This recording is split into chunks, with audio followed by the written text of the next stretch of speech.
I'm Matt Brown, and I'm from the University of Denver. Thanks for joining us on Coaching Through the Cancellation. Thanks to Dan Chamati and his staff down at Richmond for really pulling together this amazing idea and unique experience for players and coaches to continue to learn from at home, especially during these difficult times that we're all facing. Hopefully you learned something new today.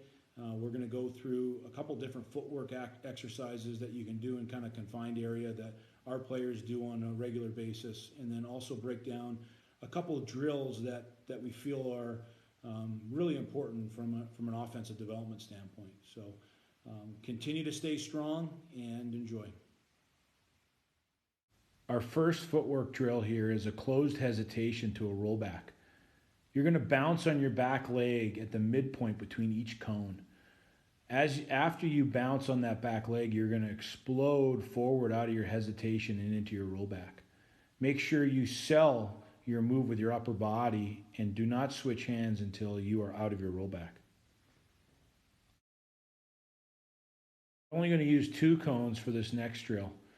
This one you're going to roll back, shop, and then attack again. Roll back at one of the cones and then immediately get your hands and head up, shopping, seeing the field. Drop from a 2-hand position to a 1-hand position and attack the next cone.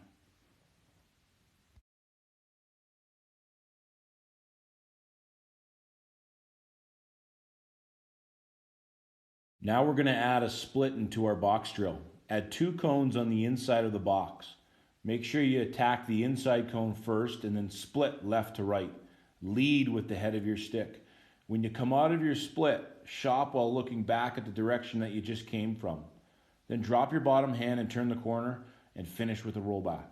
Make sure you work your way around the box. When you're done, make sure you switch directions and split right to left. This is our wind-up drill. Create a W shape with your cones.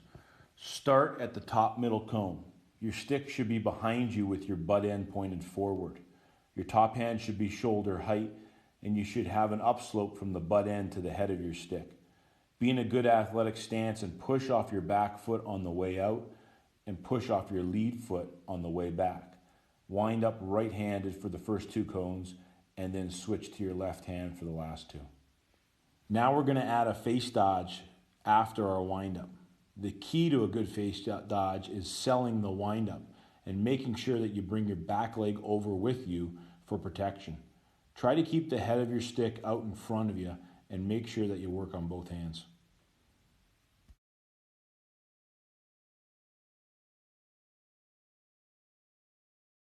In honor of the Chicago Bulls documentary, The Last Dance, here's a pattern that we call the MJ move. Attack and quick split at the first cone. When you arrive at the inside cone, roll away and look back at where you just came from. Sink your hips and plant to change direction and explode through.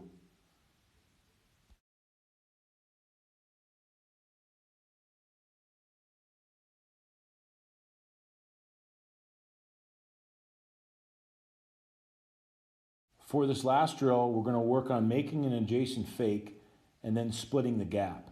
Notice the setup of the cones. Split at the first cone, and then as you arrive at the middle cone, throw a forward adjacent fake, practicing holding the defense. Slow your speed down and use your hands, head, and eyes to sell it. Then split the gap by throwing your stick out in front, leading with the head of your stick, and your body will follow.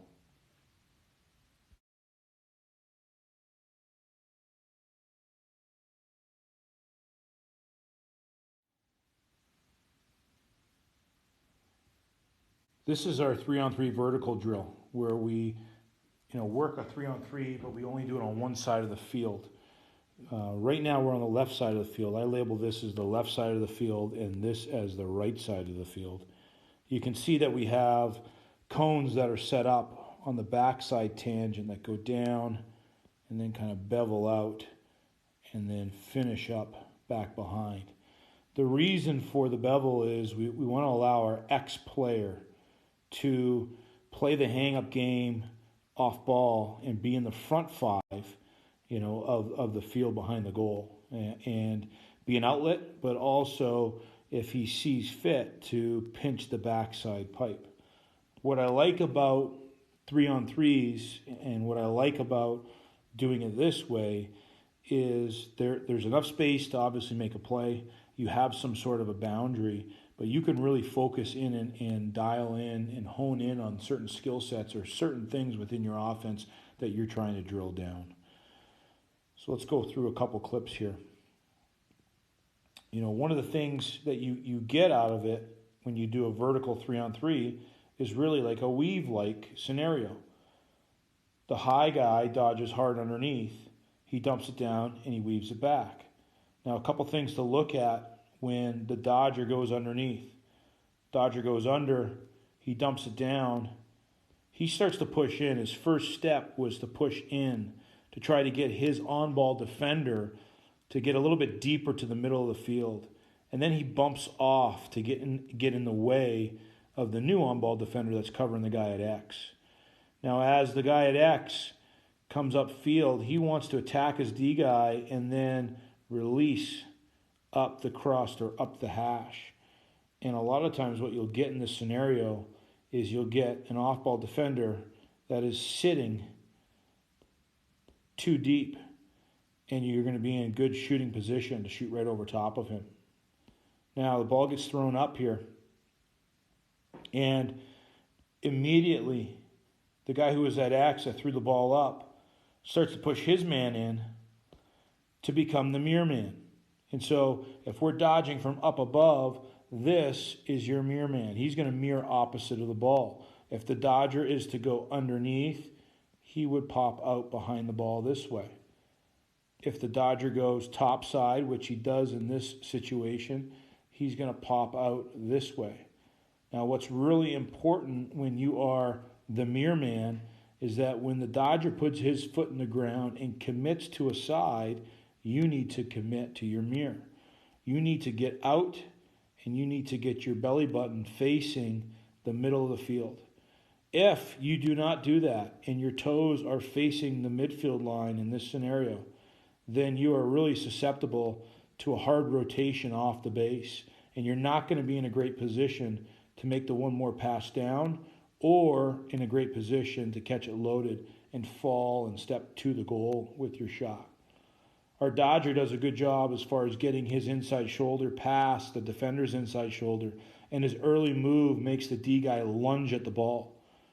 This is the whole reason why we put these cones in here, because in a game there would be an adjacent defender somewhere over here that would probably be hedging over or maybe even turning his hips and sliding in an emergency slide situation. Here is a good example of good separation between a dodger and a mirror man. We want to put this slider in no man's land. It's really a monkey in the middle situation. If you're active on the base, then you are playing the cat and mouse game. You are going to delay that rotation up off the base. Dodger decides to turn the corner and commits to it. Next clip here. A lot of teams like to put perimeter pressure on perimeter passes. And so here's a situation where we told the D guys to kind of do whatever they want. And this D guy right here kind of just gets out into this off-ball offensive player's gap. And so therefore, we don't feel comfortable making that pass across. So your next option is to push your guy in and create good depth and become the mirror man. And as that happens, our ball carrier carries it over to this area, this corner area of the box. And now we can play.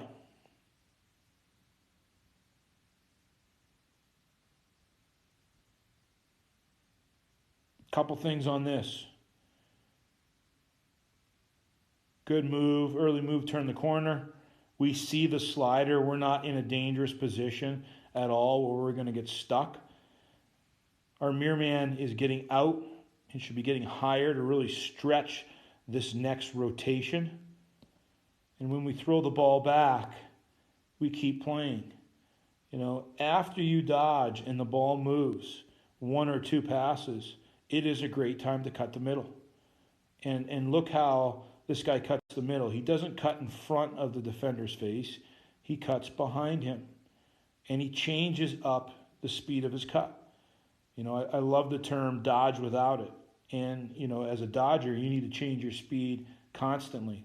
As a cutter, you should be changing your speed constantly as well. And so he walks kind of into this, lulls his D guy to sleep, and then cuts to the back door. Here's a good example of setting up your man to be a mirror man, and the dodger just taking what is given to him. A quick early move. The mirror man's man is not hedging over. We're doing a really nice job of playing the hang-up game, playing in the front five behind the goal, and occupying that D guy down low. And you need to finish your dodge. So I love this 3-on-3 because there's so much you can do within it. There's so many team skills and individual skills that you can apply. And again, you can just go from one side, working on one side of the field, the left side of the field over here, and then halfway through your drill, you know, put the cones now on this backside tangent, bevel them out, and work the right side of the field over here.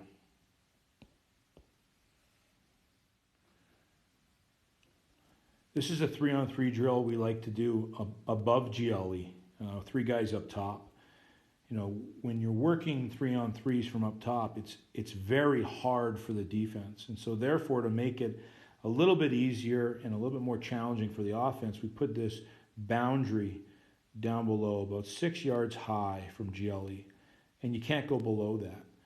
You know, the other thing that we do when we're doing our 3-on-3s from up top is we're working on a specific skill. And so this is our 3-on-3 pick away drill. And so many times you see a dodger and you see probably a mirror man, and then you have a drift.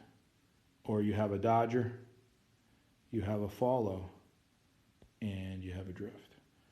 Okay, in this drill, we're going to really focus in on, if the ball is over here, these two guys. These two guys are working together off ball.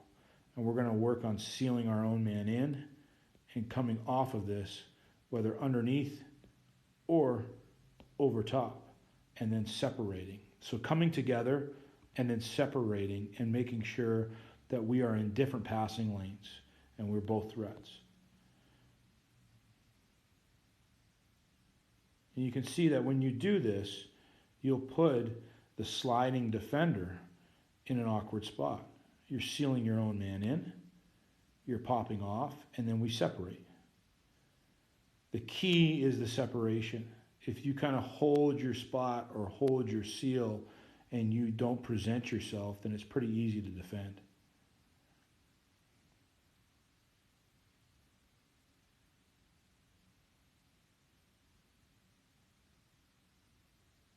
Here's an example of picking instead of sealing. Our outside guy off ball decides to try to pick on the slider. And what that does is it just kind of creates a little bit of confusion. Now, the slider is already committed to sliding, but the picker does a good job of separating, and it puts our fill defender in a tough spot.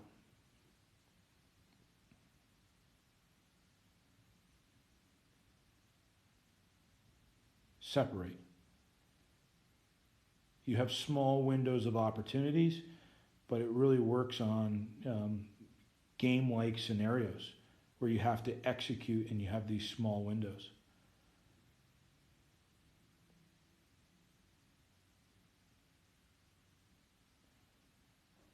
When you do it correctly, and if it happens early, you might put the slider in no man's land. If you add some hesitation into your dodge, this slider is going to sit in no man's land not knowing what to do. And so therefore our two guys off ball, our crease guy and our backside guy, come together and then separate with a purpose.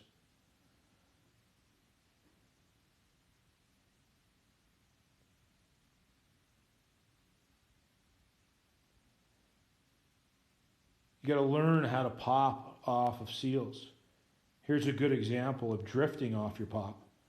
The dodger gets topside, and the guy that's on the crease that's popping out to the backside has his head up and realizes that the Dodger's sweeping across. Therefore, he's not going to tight cut or curl off that seal. He's going to drift off of it. And he puts himself in a position where he can catch it loaded.